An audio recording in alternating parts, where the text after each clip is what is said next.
Buongiorno! Buongiorno ragazzi. Buongiorno dall'alto, Sempre sì, dall'alto in basso.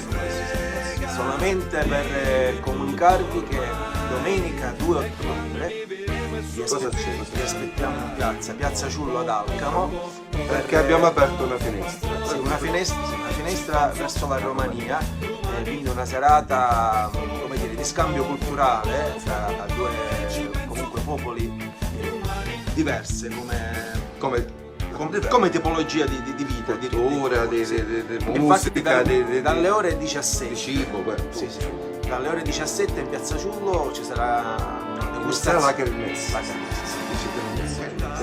degustazione di prodotti tipici, anche abiti tradizionali, diciamo, usi e costumi della Romania. Ci sono tantissimi ospiti anche internazionali e